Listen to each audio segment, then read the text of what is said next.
Welcome to Outside with Lisa. I'm Lisa, and I'm outside at the brand new trail of Haney Creek Nature Preserve. So, wait, didn't I just do a video on gun violence? Here's the deal. Charlie Kirk was a piece of shit whose life's ambition was to turn other young men into pieces of shit. Because considerate, empathetic, open-minded people don't vote for Republicans. He said, you know what? We have a problem with youth not supporting Republicans. Let me get right on that. And you know what? He was really good at it. He was really good at turning young men into piece of shit Republicans. And recently he said, you know what? We're still struggling with young women. There's a huge gender gap between Gen Z men and Gen Z women. So this past summer, he had a conference for tradwives and anti-vaxxers to turn more young women into pieces of shit. But now that he's dead, he's still a piece of shit. And we still need to work on fighting against all of the momentum that he's given. This tradwife stuff that I've already talked about, this like manosphere bullshit, whatever. It's bad. It's making people bad people. We need to work to fight against all of this. This is a bad direction for today's youth, for our politics, for our culture, and we need to fight against it. And listen, this is America. We have free speech in this country. You have every right to be a piece of shit. That is not a crime punishable by death. And also, it's not even like an effective way to fight against the shit that Charlie Kirk was doing and that his wife has pledged she will continue to do. It's like just not a good, effective way to do that. But I'll get back to that. Charlie Kirk thought a few deaths was the price we all had to pay to have a Second Amendment. And if that's true, that price is too high. We need to ban the guns. Killing people is wrong, even if they're a piece of shit. We need to ban the guns. There was also on Wednesday a shooting at Evergreen High School in Colorado. The shooter is dead of a self-inflicted bullet wound, and 2 students are seriously injured.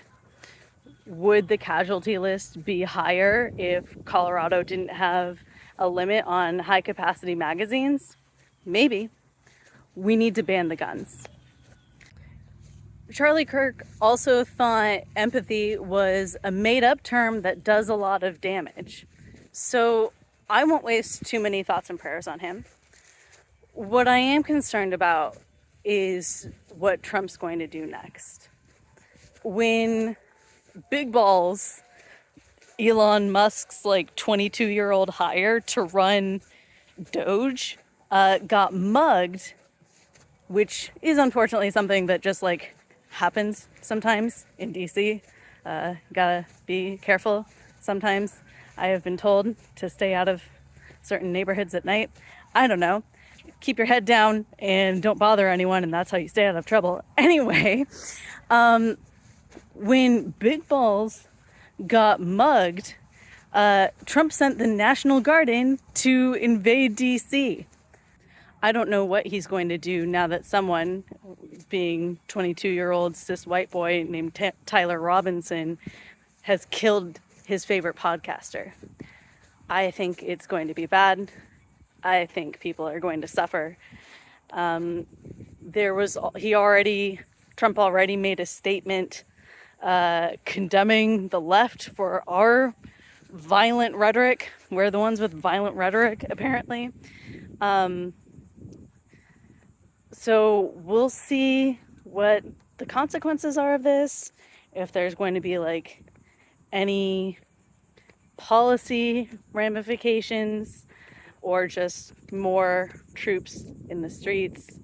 But I don't think this is going to be good. It turns out that Tyler Robinson was to the right of Charlie Kirk. There's some like right-wing infighting that I don't follow too closely, because to me, a Nazi is a Nazi. Like, don't go too much into like the different brands of Nazis. But apparently the Nick Fuentes Nazis don't like the Charlie Kirk Nazis. And I guess Tyler Robinson was one of the Nick Fuentes Nazis and wanted to kill Charlie Kirk for being a cuck or something. I don't super get it. Like I said, I think killing people is wrong no matter what. But this is what I meant when I said killing him is not effective praxis. This is not a good way to stop this like alpha male trad wife culture. That movement is only going to get more powerful now that they have a martyr. It's not great, not good. The more effective way to combat this sort of thing is, you know, like James Gunn's Superman. Just showing like a more positive vision of masculinity that shows that like empathy and diversity are actually strengths. LA and Chicago aren't keeping ICE at bay by like shooting at them. They're keeping ICE at bay through peaceful protests. I've already talked about like the white women who are like glitter bombing and just like doxing the ICE people in LA. In Chicago, they've sent in salt trucks, which I think is fun. And some of my friends who are only accustomed to like warm weather might say, salt trucks? Why would you have salt trucks to combat ice? Well, salt trucks are, in cold weather climates, are what you send in for ice removal. I thought that was good. I thought that was clever. Also, Erica Chenoweth's research on like the successful overthrows of authoritarianism across the globe has demonstrated that the most effective way to do that is actually through nonviolent, peaceful overthrows of power, which to some of my leftist friends may sound a little contradictory. It's not. More people will join your movement if they see you as the victim, if they see it as something that they can join. There's been evidence that like, you know, the secret police, whatever, of whatever authoritarian state, when they're sent in to quash a peaceful protest, sometimes they see their like cousin or neighbor or whatever in the crowd, and they just say like, listen, I can't do this. This is my neighbor. I'm not gonna hurt him. He's not doing anything to me. This is far more effective than murdering someone we don't like.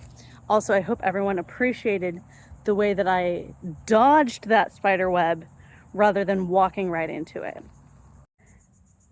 TLDR, killing people isn't just wrong, it's also stupid.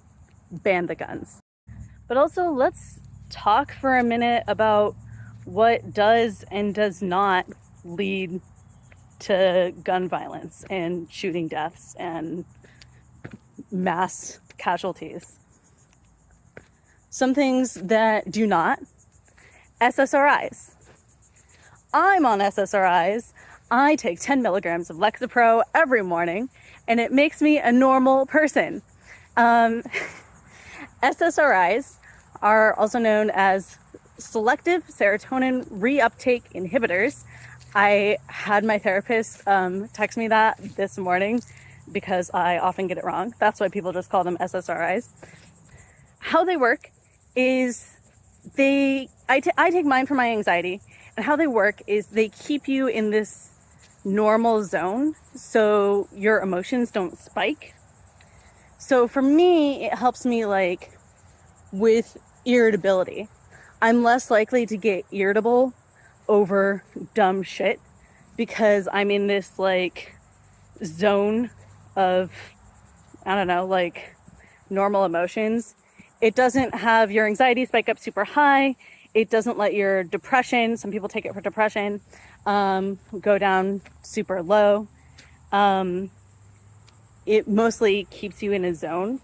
Some things do still make me anxious, like that's normal, but like normal things that would cause anxiety, like sending in the National Guard to a city or something, that causes anxiety rather than like, oh no, I have to pay a medical bill, which I do have to do. By the way, I got food poisoning a couple weeks ago and I have a medical bill for over $1,000 because they gave me an anti-nausea drug so I could stop throwing up for like 5 minutes and drink some Gatorade and hydrate. Serious problem. But because I take my Lexapro, it's a problem that I can handle. That's how it works, is like you see something scary and it may still be scary, but it's something you can handle. And it's similar for depression. It's like, yeah, shit sucks. Everything's really bad, but at least you can like go about your day and be like a functional person.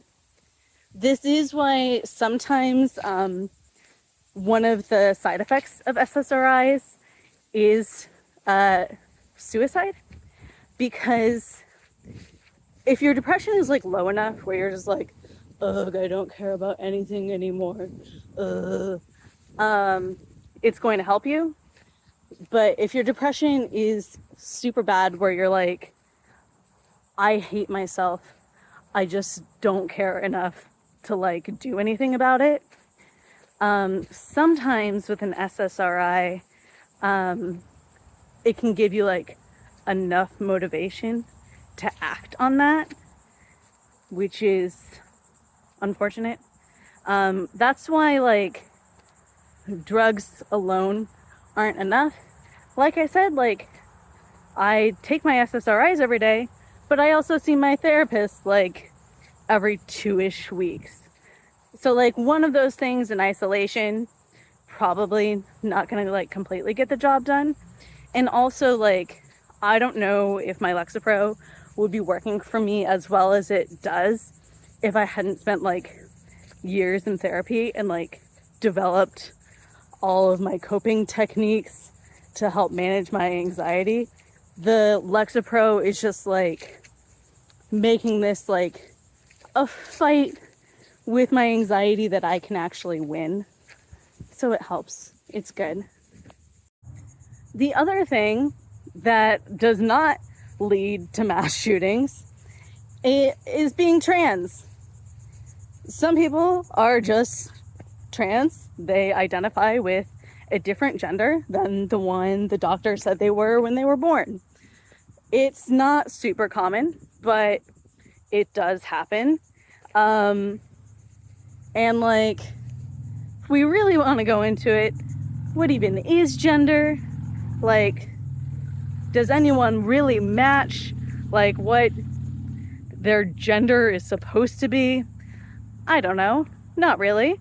But like, I don't know, maybe for some people.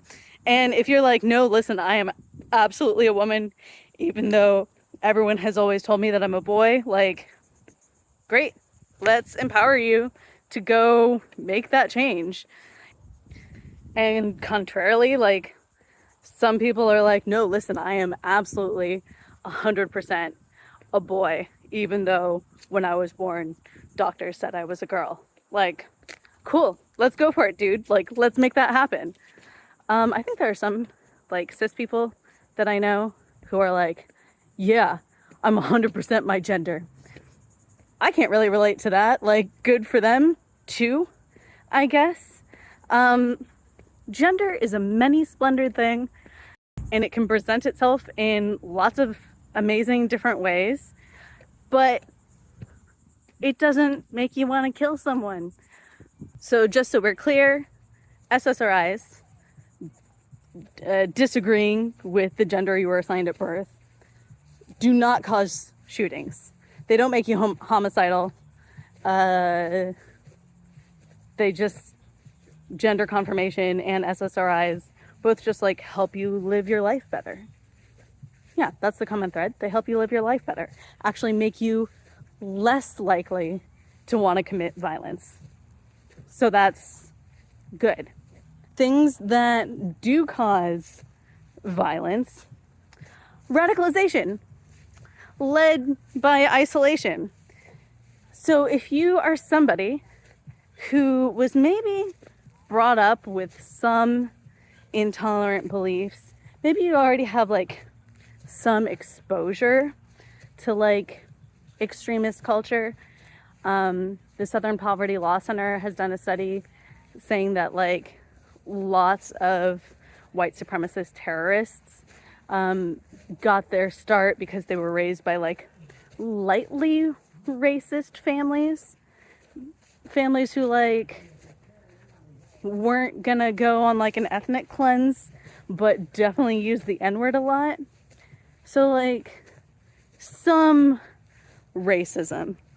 Or I was just reading this book that was talking about how like Mike Chernovich got to be like the way that he is, and he was already like kind of libertarian, kind of right-wing, got isolated online, spending too much time online, and had a catalyzing incident that he blamed on the feminist movement. So he had a huge career setback that was blamed on the feminist movement.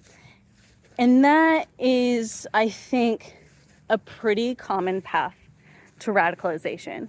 So like one, like some exposure to extremist ideology, maybe like on the fringes, not like hardcore extremist, lightly extremist ideology. Isolation. A radicalizing incident. So like some sort of change. I had a friend who like totally chill, normal, mostly leftist person. I don't want to like put this on anyone. I'm not making any like aspersions on where she was, but she was like supporting Bernie in 2016, which is a totally chill, normal thing to do. Not anything I did, but you know, there we are. And then of course he lost the primary, and around the same time, my friend didn't like get into her like MFA program. And so like her career that she was building towards, like her entire like young adult life, just like crashed. And she became like one of those like Bernie people who like went all the way around to like supporting Trump and like was like lightly QAnon adjacent. So it can happen to anyone from like whatever end of the ideological spectrum. But these are the three components. Like I said, again, like some light extremism, isolation, radicalizing traumatic incident. That's what leads to the kind of radicalization that allows someone to like go shoot up a school, or a podcaster who is like in a feud with your favorite podcaster, whatever weird white boy gang violence this is in the alt-right. This is again like why I'm so big on community and doing that kind of organizing, because if somebody is left alone with their bad thoughts, even if they don't turn out to be harmful to someone else, they can just kind of keep spiraling and just become like worse versions of themselves. Like that's another thing you can see sometimes with depression. You just kind of let the bad thoughts spiral until you end up someplace worse. And you need your friends around to say like, hey, you can't talk about my friend that way. Or like, hey, that doesn't make like a whole lot of sense. Let's unpack that crazy thing that you just said. Don't call them crazy though, because that's not gonna work. So the update I have on my personal organizing is that our event is next week. Our little meet and greet is next week on Saturday. We currently have 25 RSVPs, and we are still like in the process of like going back through the list, inviting people. We've called like over 200 people in our precinct, and we're sending follow-up texts to the rest of them right now. 20 to 25 is about the number of people that we want, but if we want 20 to 25 people, we need more RSVPs than that. We need like at least twice to like 3 times as many RSVPs to the number of people we actually want, because that's what like our organizers called like the flake rate is, like the percentage of people who say that they're going to do something but then flake out, because all of us have like really good intentions. We all really want to do stuff, but for instance, like I've been meaning to shoot this video a couple times this week, and I didn't get out until today. Also, I will say, in my defense, very hard to do a video on an ongoing news story. Like, we didn't know anything about the shooter. They didn't catch the shooter until like yesterday. We didn't know anything about him until last night. Couldn't have done a video with partial information. That would be unprofessional and inconsiderate and dangerous to put inaccurate, partial information out into the world, making people go after culprits that don't actually exist. Who would do anything like that? Anyway, that's all I have for you today. I'm Lisa. I'm outside. Please, let's all get out with our friends and go touch some grass.